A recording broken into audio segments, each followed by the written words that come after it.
Welcome back to the Trailblazer Pod.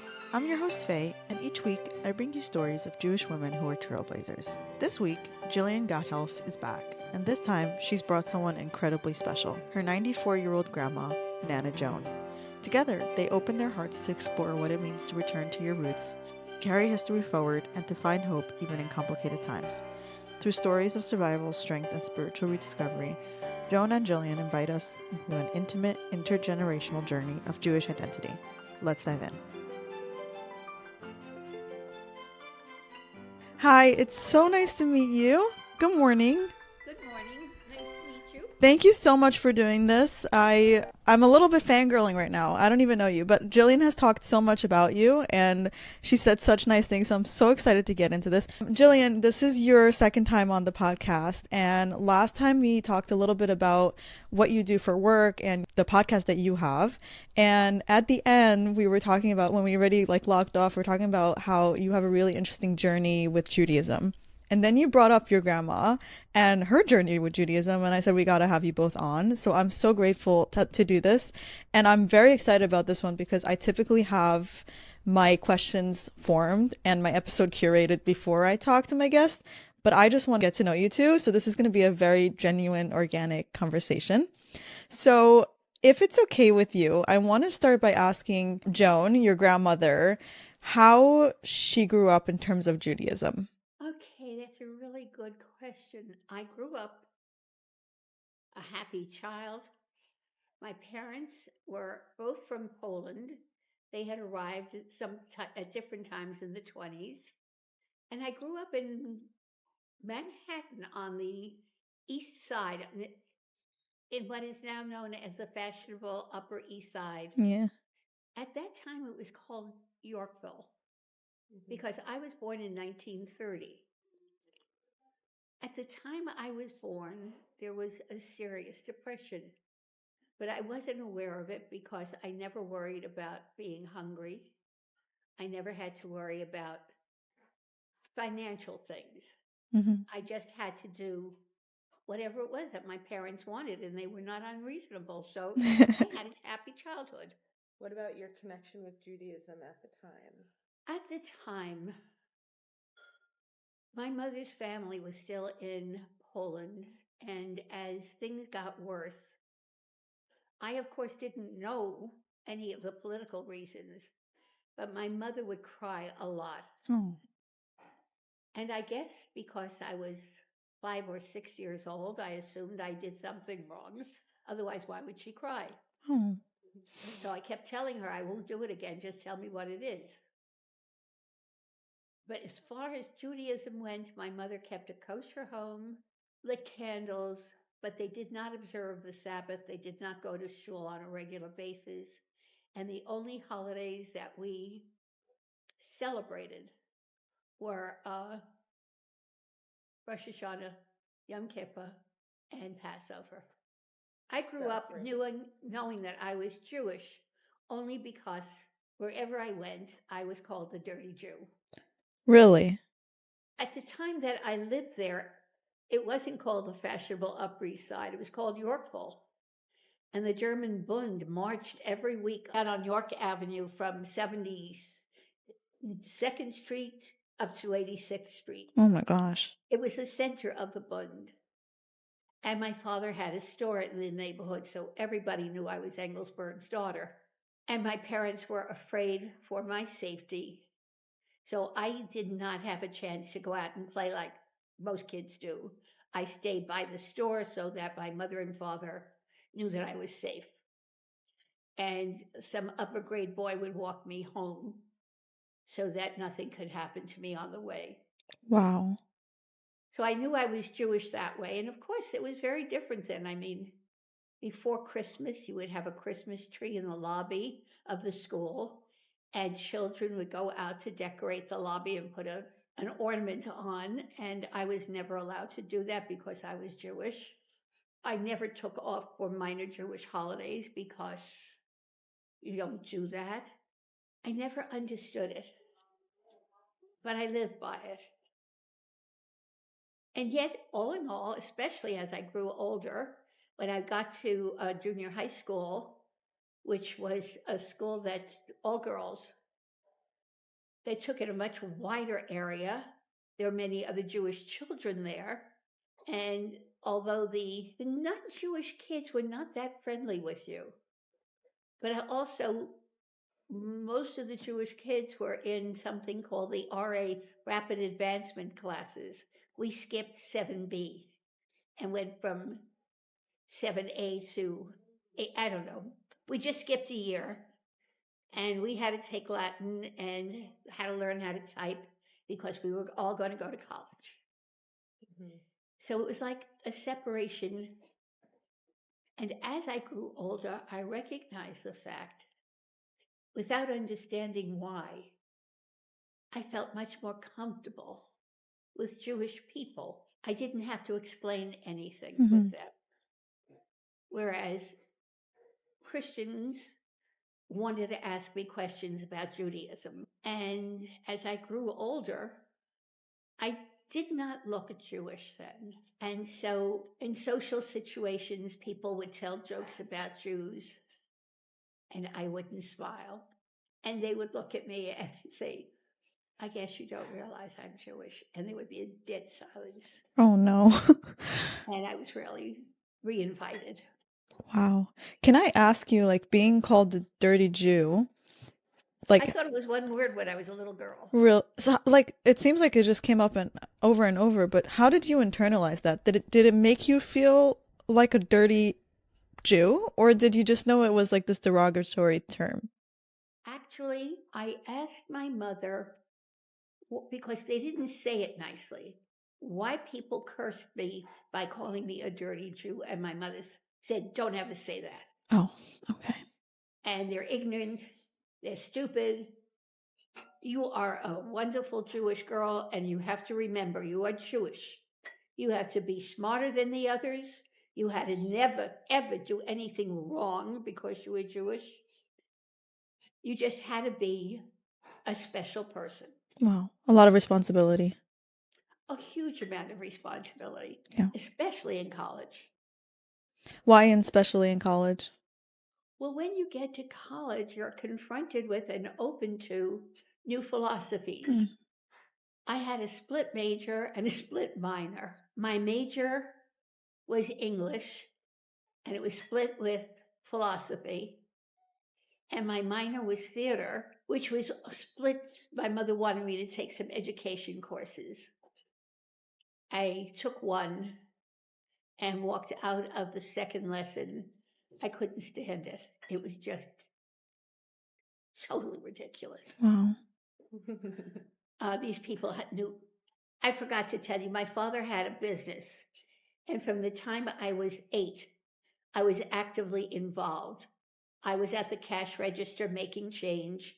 They didn't have those Oh, machines then, but I knew how to add and subtract very quickly. wow. I was reading by the time I was 4. So You grew up very fast. I grew up in terms of responsibilities very quickly. Yeah. But in terms of social IQ, no, I was really quite open to learning. When I was in high school, I would go out with the girls who were 2 years older than I was because I'd been skipped twice. And I wasn't allowed to wear lipstick yet, or do I? And I would smoke with them. They were 16. I'm sorry, in high school, they were 14, 15, and I was 13, 14. And I would go out to the drugstore after school and smoke a cigarette. And I would put a light lipstick on because they gave me a Wow. lipstick so that I looked like one of the girls. And I felt so sophisticated. And so I learned early that to be sophisticated, you had to smoke and have a drink. That's Which amazing. did me well when I was older, because it took a long time for me to recognize that I needed to be quiet and learn how to listen, Yeah, I mean, that takes a long time to learn. not just smoke and drink Coke. Oh, wow. I find it very interesting that you studied theater because Jillian and I were talking about this in our previous episode, and it's just like obviously this runs in the family, right? I'm just learning this, by the way, hearing that you did theater. What? Lee, did you know that? She did theater? Oh, yeah. That's wow, that's so cool. As a Full matter of circle. fact, my oldest child was a figure skater, and she was competitive. She would compete, and she'd always come in on the top 3. But one time when I went there, she wasn't there, and I looked for her. She was in the bathroom retching, and that's what would happen to me Like before vomiting? I had to perform when I was young. And I asked her, "Do you really want to perform in front of an audience?" And she said, "No." I said, "Then stop doing it. You Wow. don't have to do this." And she said, "I thought you wanted me to." And I thought to myself, doing as bad a job as your mother did. In other words, I never let It her wasn't meant know for you. Yeah. that she was going to react to an audience the same way I did. Yeah. And I never performed except for a few times in college where I would get deathly sick. Wow. Never. But they told me I had talent. I learned how to climb the steps and work the lights. So I always felt I was part of the theater group, Amazing. but I did not perform after a while. It was just too emotionally stressful. Yeah. And I'm going to be bat mitzvah tomorrow, and I still feel the same way. I have had an upset stomach all week because I must get up and perform 6 lines. Wow. I think you're gonna do great. I've been talking to you for 10 minutes. I think you're gonna do fantastic. Thank you. Of course. So before I ask you further questions, I want to make sure I know. So, Jillian, is this your grandma through your mom or your dad? Mom. Okay. So, Jillian's mom is your daughter. Okay. So, to understand how Jillian grew up, I want to understand when you got married and then you had children, how did Judaism play a role then? As I was growing up, I just to be able to socialize, I joined the 92nd Street Y. I forgot. Well, I lived in Manhattan, and there I discovered there was more to Judaism than crying over the lighting of the candles. I found this so appealing. I wanted to know more, and I started hanging out with Jewish children who are involved in things like observing Seder and keeping kosher. And I decided that when I got married, at least as long as my children were in the house, I would keep kosher and I would keep Shabbat just so that they understood what it was, Yeah. that this was more than a tradition. It was like a mitzvah. And then I got married. And one of the things I really enjoyed knowing about my husband is that his grandfather was Shemesh Shabbos and he lived with them. So I assumed that Mm-hmm. it was a Shemesh Shabbos home. No, he grew up in that kind of home and then went into the army and discovered pork and bacon Mm-hmm. and all kinds of foods that he had never had before. And he was determined not to keep kosher. Wow. So again, it was a struggle. But until Marla, my youngest child, left for college, I tried to keep kosher, even though he tried to sabotage it. And I insisted that the kids go to Hebrew school starting when they were 7, Wow. although he objected to it. And I would go to shul alone. I never forced him to go, but I would ask him every week, "Do you want to go with me?" And he'd say, "No, you go ahead." Wow. And that made me sad. But it made my children more Jewish because the only arguments they heard us have most of the time were whether or not, "Why did you bring that stuff in from McDonald's? What do you need a Happy Meal for?" It was like a constant in their life. Yes, yes. So they knew that being Jewish was important. Wow. So, Jillian, now let's go to you. So, I understand your grandmother's context, I understand your mother was raised in this household. How were you raised? Okay, so we always were very culturally Jewish, where we would do the holidays. But it was mostly because my grandfather on my dad's side, he would run the Seder. And on Yom Kippur, I would go to shul with my family, but like the children wouldn't be at the service. And for Rosh Hashanah, same thing. And for Sukkot, I was in Hebrew school, so I knew about all these important holidays, but it wasn't like they were repeatedly taught in the home. We never grew up lighting Shabbat candles. My family was not kosher at all. My mom very much loved what my grandpa was doing. She loved Okay. baking, she loved pork. So she grew us up eating not kosher. I barely knew about any of the laws of kosher. And my dad is somebody that is also kind of against religion in a way. So I kind of grew up that same exact way. And it wasn't until more recently that I cared to Yeah. like grow. Yeah. But I grew up pretty not religious, just Okay. like culturally, socially Jewish. Got it. Okay.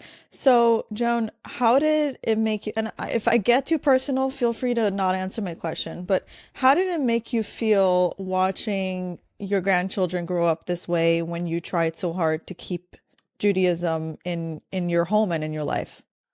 Well, one of the things that happens while you're growing up is to learn that when a problem presents itself, I can try to fix it, but if you can't fix it, you would accept it and you adopt to it. You adapt to it anyhow, because it's ridiculous to make a thing out of it. People have a right to live the life they want to live. But when my kids were growing up, I mean, for Sukkot, I made a sukkah every year. I don't think that any of them had a sukkah. Mm-hmm.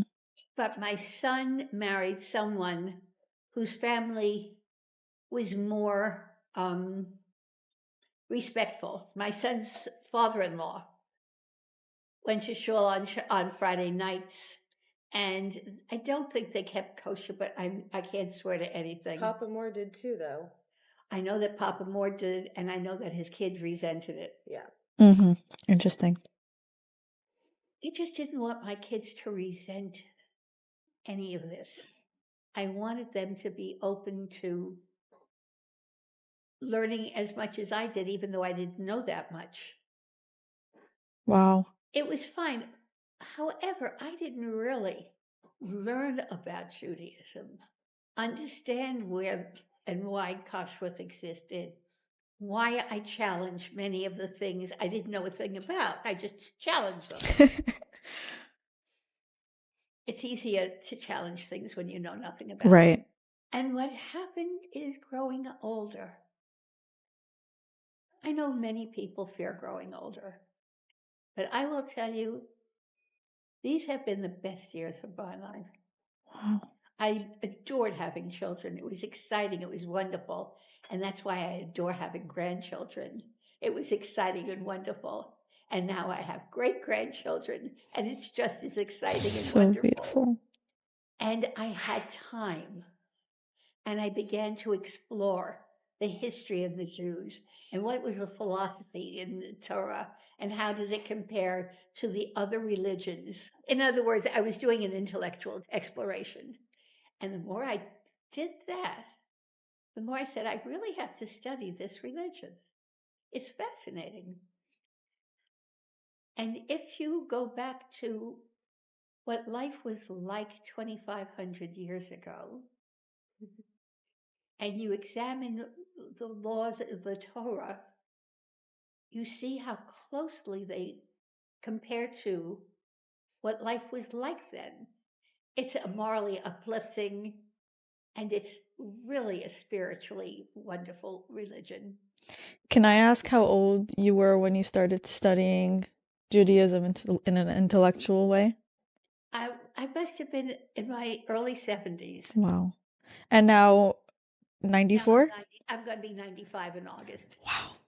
Okay, so you are the oldest person on the podcast. That's a really big honor. Thank you. Yes. So, you mentioned you're gonna have your bas mitzvah. So how can you talk to me about that? How did that come about? How do you feel about it besides the nerves? When I first decided I was going to do it, it was a part of my teenage rebellion which happened when I was about 72.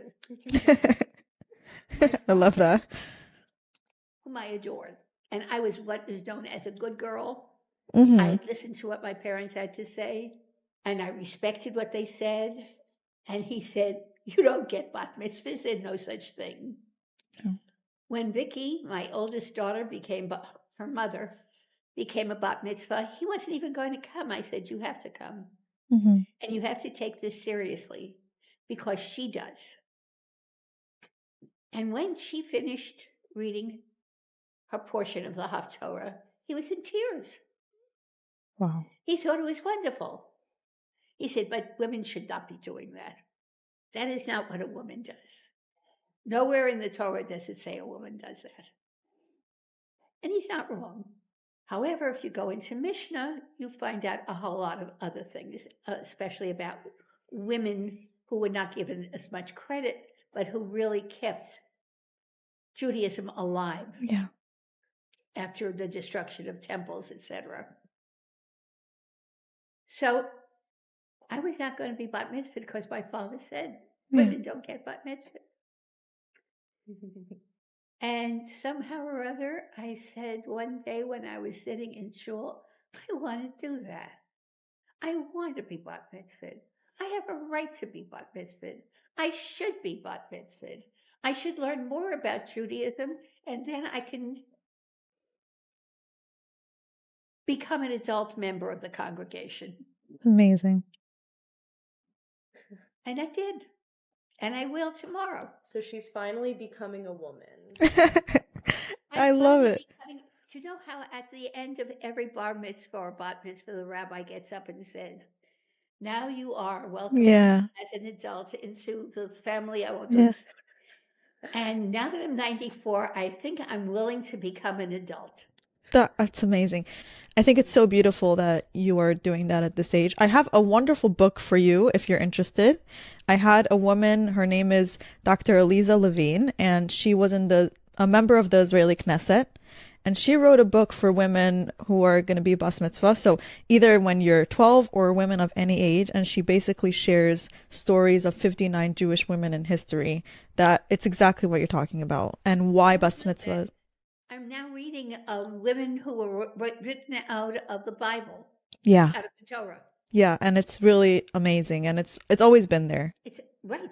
Yeah. Right now we are up to the Renaissance, and all the women who became successful printers after the discovery of the printing press, and how so many women became successful printers and did so much to establish the printing and distribution of the Tanakh.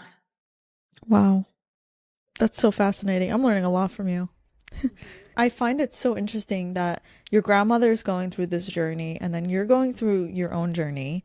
And then we'll bring it back together. So you mentioned something about your boyfriend, and we didn't get too much into it because I wanted to genuinely get to know the story while we talk. So can you share your story with Judaism? Mm-hmm.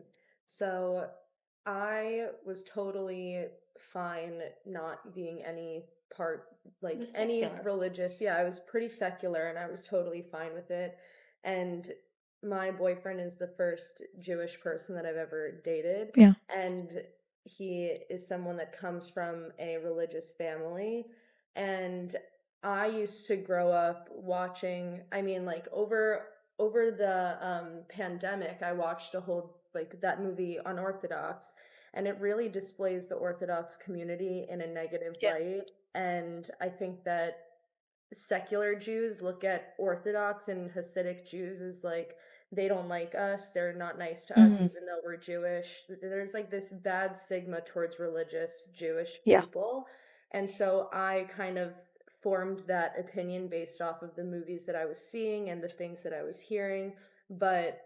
And it honestly made me a little bit scared to meet his family. But when I met his family, he told me, like, wear something modest. Yeah. I showed up in jeans. I showed up in tight, skinny jeans and a short sleeve shirt. And that's what I thought was modest. So if that gives you any idea of how much I knew, I showed up in skinny jeans.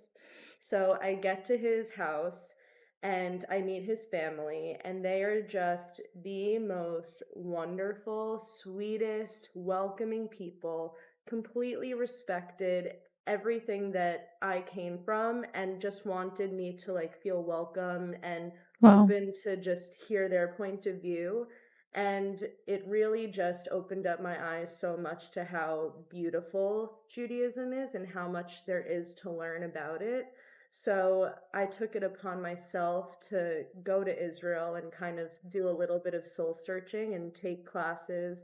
I was taking probably like 6 classes a day about kosher, mitzvahs, women in Tanakh, bitachon boot camp, like learning about your nefesh and It's all of amazing. these different topics that I had no idea Jewish people were learning about, talking about. Because in Hebrew school, I would learn about the holidays, I would learn how to read Hebrew, but I didn't really know any of the meaning behind Yeah. these things. You just kind of learn the general gist, and then they're like, okay, now you Yeah. get bat mitzvah, and then your family eventually leaves the shul. Yeah. So for me, I had been super disconnected, and it wasn't until I met his family and grew to find how beautiful and amazing uh like their version of Judaism was that made me want to go explore it on my own. And from that, I've continued learning. I still meet with teachers that I was studying with in Israel, and Nana Jones actually joined me in some of these classes Really? and Wow. we learned together. And actually, I had never really done a full Passover Seder, and Nana Joan also never really did a full Passover Never. Seder. But my boyfriend's family, they were coming to do one of the Passover programs in Florida, and they had invited us to come join them for a Wow. Passover Seder. And my dad, being the anti-religion person that he was telling us that it was going to be so boring and we were going to end it so late. We were going to be tired. Why do we want to go to that? Because he had never been to anything like this. Yeah. Very few people in the Jewish world have ever attended a Seder, in my opinion. I can't imagine it. That was spiritual and yet as much fun. You Wow. laughed as much as you thought about what was actually happening. Wow.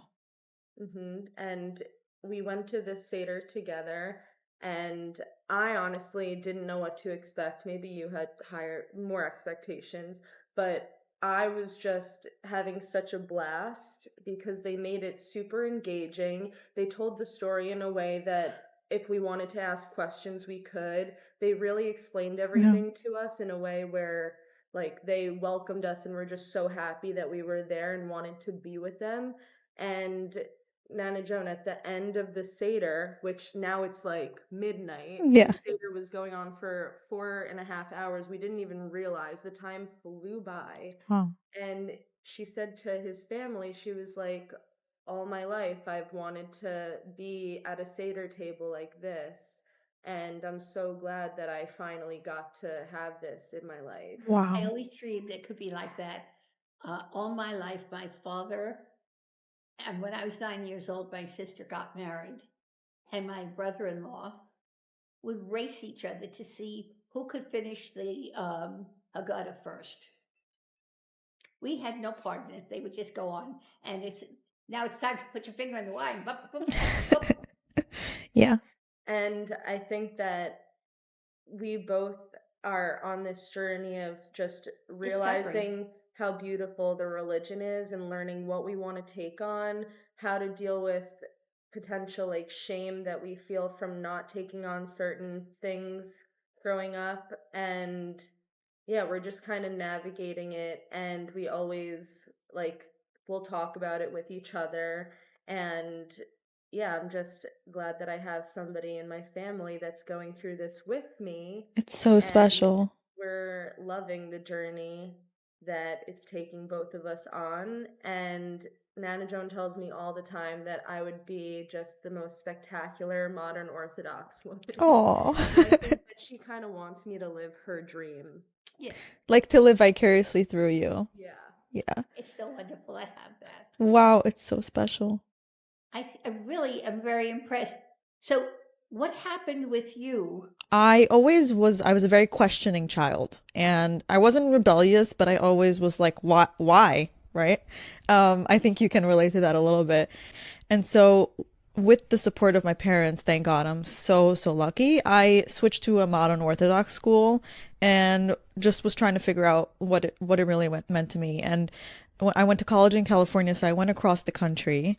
And during college, I was just like, let me figure out my own life. Which one of the schools did you go to? I went to University of California, Riverside. So one of the UCs. And then when I graduated college and I went to grad school in DC, I went to Johns Hopkins University. And while I was in DC, I interned for the American Jewish Committee. And it was the first time that I was surrounded by Jewish people and women that weren't Orthodox, but were so connected to Judaism. So it's a little bit of an opposite story from you, Jillian. I was just so inspired that it's exactly what you were saying. The stereotypes that we have about each other, there's like all these walls because we don't interact and have dialogue. And so I had this image of if you're not Orthodox, you're not Jewish, which is really sad. And when I saw all these people and women, we were talking about Pesach and we were creating all these events and we were having Hanukkah parties at embassies. And I kind of really just fell in love with Judaism all over again in my own way. And I started this podcast because I felt like I wish I had a platform that I can listen to other people's stories and hear different versions of Judaism and different dialogues. And so what I love about you guys is that you really just, instead of taking things as fact, you wanted to learn more. Like Jillian, you were saying, I had this image, but then I got to know my boyfriend's family, and you really like dug deeper. And Joan, it sounds like you did the same. You were like, I want to learn more. I want to understand this intellectually. And I think that's the whole purpose of this podcast for me, is to be able to provide people with these different ideas and stories and thoughts. And when people talk about Judaism, they think it's keeping kosher, doing nothing on Saturday. They really don't understand it. Yeah. Yeah, they look at it as like, why are you putting these rules on yourself when you could just do this? Right. You can just use your phone. You can just drive a car on Saturday. You can just eat a shrimp if you want. Like, why are you putting these restrictions on yourself? But once you dig deeper and you learn the why, it actually is like so beautiful and everything is so intentional, but in the best way possible, at least from my point of view. And so for me, like I am kosher style now, which like Mhm.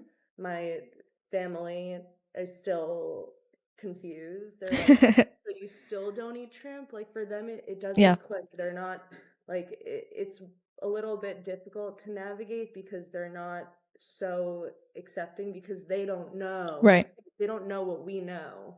Right. So they're very much like, so you're still, so I can't make regular bacon for you? And I'm like, it's not like, no. But even like Yeah. I don't use my phone on Sabbath. Once I light the candles, like I put my phone away, and Wow.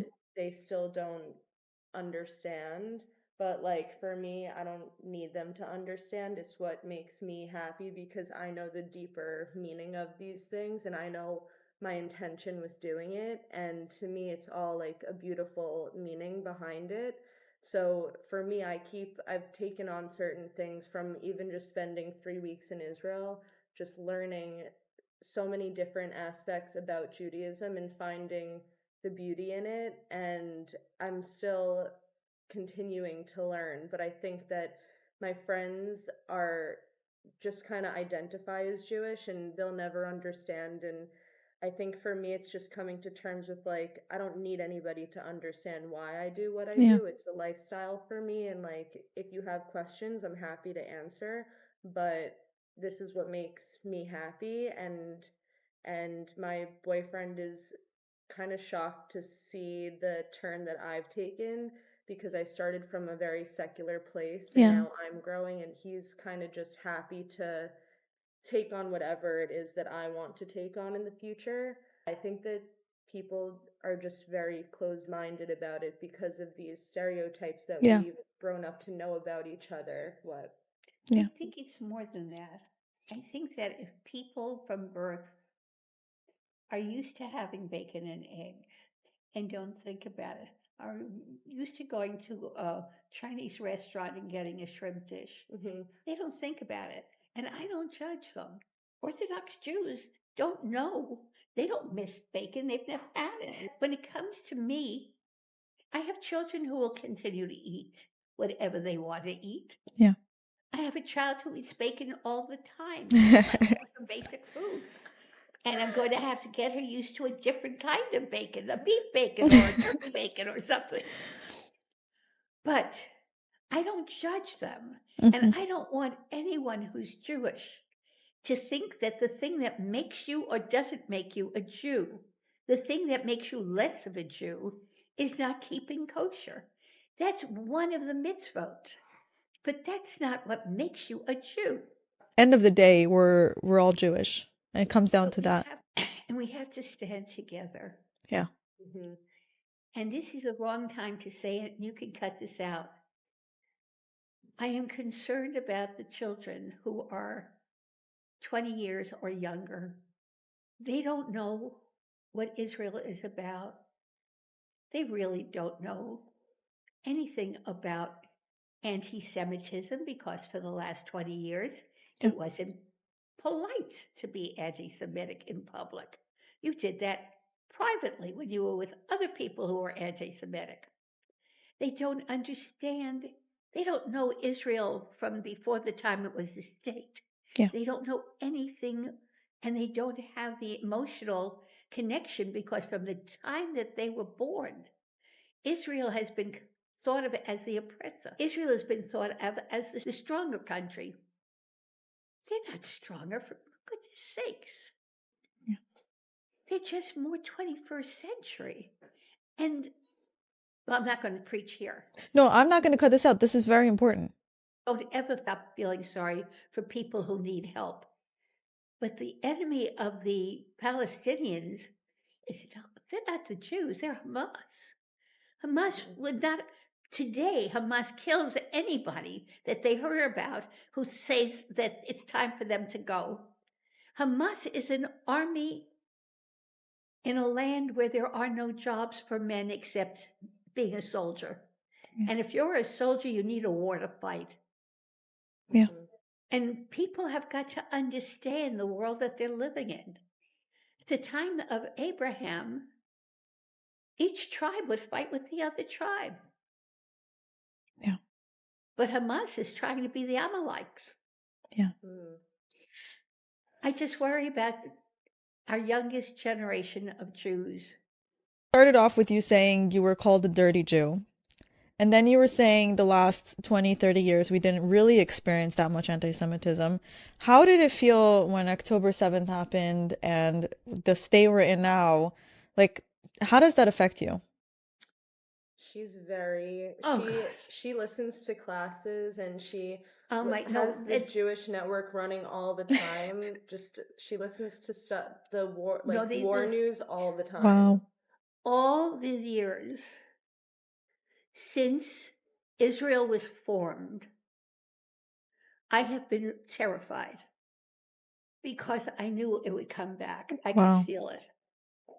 When you grow up in the world that I grew up in, you can smell anti-Semitism. Yeah. But after I married my husband, I traveled in an almost Jewish world, which I had never done before. His friends were all Jews, and the friends I had that he was comfortable with were the Jewish friends. Yeah. So I was not in a position to confront anti-Semitism as I was when I was in advertising and public relations. Once I became a teacher, after Mala, my youngest child, was born, I was put into a Jewish world, except that there were children who weren't Jewish in the school, and of course, there was a Christian-only daughter where Jews were not allowed to come into the school, etc. And I helped to get rid of that Wow. in the school district I worked in. Wow. But ever since I was a little girl and I was called a dirty Jew, I knew. And when October 7th happened, it was as if I had been stabbed. Wow. And I started to cry. It's happening. You knew it was happening, and it's happening. And I knew on October 7th that by October 8th, Hamas would be out in the streets in the United States. I have been keeping up to date with Every Jewish day. politics. Not only every day, I take a class about it. We go through everything. Wow. We go through the op-eds that appear in the newspapers, both in Palestine and all over Europe. Wow. Where I'm taking classes with my teachers, like I'm taking classes with teachers to learn more about rules and why people do certain things. She's taking classes on like history Yeah. and what's going on right now. No, I take classes on Mishnah and Talmud, and I take classes on, for example, mitzvot. Right now, I've been taking a class. We just finished Ecclesiastics, and we're going to start with Lamentations next week. Wow. No, I take all kinds of classes. I'm not as focused on the history, is what Yeah. I'm trying to say. So, like, you know much more. She knows much more about what's going on than I even do. Like, she reads into it every day. I don't.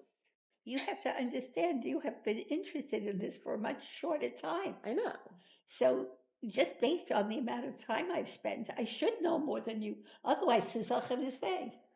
What kind of studying would I have been doing if I didn't know more? It's a very good point. Yeah.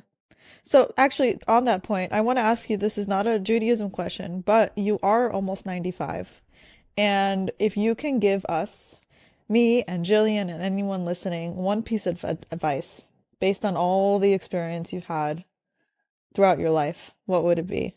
I have to ask. I got to take advantage of this. I gotta be really honest. I wish that people would just stop whatever they were doing, wherever they are, and look around and say, Baruch Hashem, what a wonderful world this is.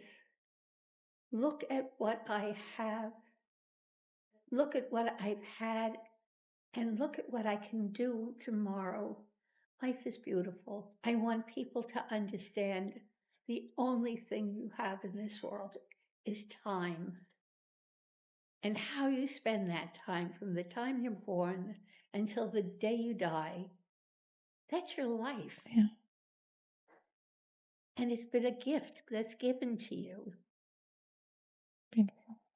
Use it wisely. Use it wonderfully. Appreciate it. No matter how bad life has been, it's been life. I love And that. there have to have been times when you laughed. Yeah. When you had to sing a song. When you smiled at what somebody else was saying. When you looked at something and said, oh my goodness, look at this. That's my advice to people. I love that. Live time. Live life. Thank you. The end.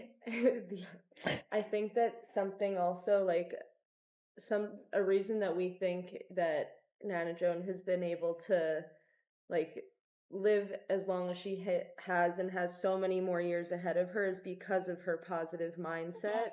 And she's always super optimistic, always looking on the bright side of things. She has so much wisdom and she's always such a good time to be around. And she already Yeah. knows this, but I just feel like sometimes people think that if they're done with college or they're done with grad school, they're done with learning, and it seems like you're never done with learning, which is very Oh, no, admirable. it tells me I'm a lifelong learner. Lifelong learner, You're a exactly. real lifelong learner. I think that's so important because there's always something to learn. I'm not Pollyanna, though. I am truly concerned politically about what's happening all over the world. I worry about the Nigerians and the Kenyans who are dying of starvation. I worry about the droughts. I gave up a plastic straws years and years and years ago, that kind Yeah. of thing. You try to do a little bit. I'm not Pollyanna. It's just that if you cannot change something totally, Mm-hmm. accept it, adapt to it, and do what you can to change it. Yeah. but don't live your life pissing and moaning because the guy next door has a nicer car than you do. Yeah. Yeah. That makes a lot of sense. Second to last question. Nana Jones, Jillian just told me like what she admires about you with your positivity and all that, but what do you admire about your granddaughter? Oh, you're talking about a girl who always lands on her feet.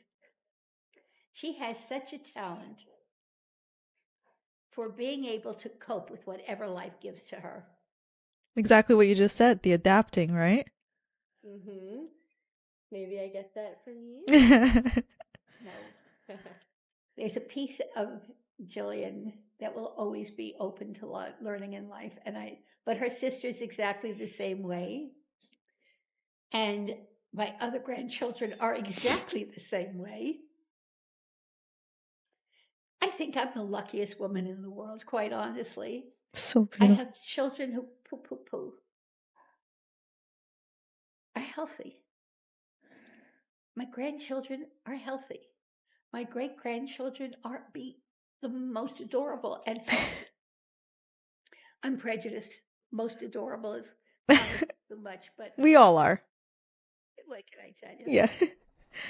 Okay, last time Jillian and I met, I asked her this question, so I'm gonna just direct it to you, Nana Jones. I'm gonna call you Nana Joan. Okay. Nana Joan, what does being a trailblazer mean to you? I don't know that I am a trailblazer. I think that I am going to be part of a group that are being bat mitzvah tomorrow, and all of them are over 83. Wow. 3 of them are taking their bar mitzvah reading from the Haftorah for the second time, more than 70 years after they were a bar and bat mitzvah. I think more and more older Jewish people, and when I say older, I mean those that are over 70, Mm-hmm. are beginning to understand, same way I did, understand that being Jewish is more than not going to shul. It's more than not keeping kosher. It's There are a lot of positive things. What is it? Find out. And that's it. So I don't think I'm a trailblazer, but if I am, I would say you are. if I I would am, say you are as well. She's a great example to always keep learning and to be open-minded and to never shut ideas down without hearing the other side and just being fair. But I also think that you are an example because you are somebody that is always you're very productive for your age and your thank like you. what you can do. Thank you. I completely agree with Jillian. You are absolutely a trailblazer. I think both of you are. And it's so beautiful for me to see the two of you like going through this together. I have to say, I have one grandma that's alive. That's it. The rest of them passed, and most of them pretty young. And so I'm just sitting here with you is like such an honor because I don't think I've ever sat with somebody who is 94 years old, turning 95, and is still like learning new things and questioning things. And seeing Jillian sitting here with you and the both of you like going through this experience together, truly like it makes me emotional. I'm so grateful to both of you for sitting down with me and sharing your story. Nana Jones, I'm so happy to meet you. Same here. Very proud of you. Thank you. Thank you. I really appreciate that. Oh, I talked more than I expected.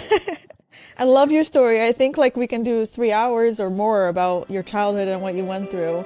But I really appreciate the time that you did give me.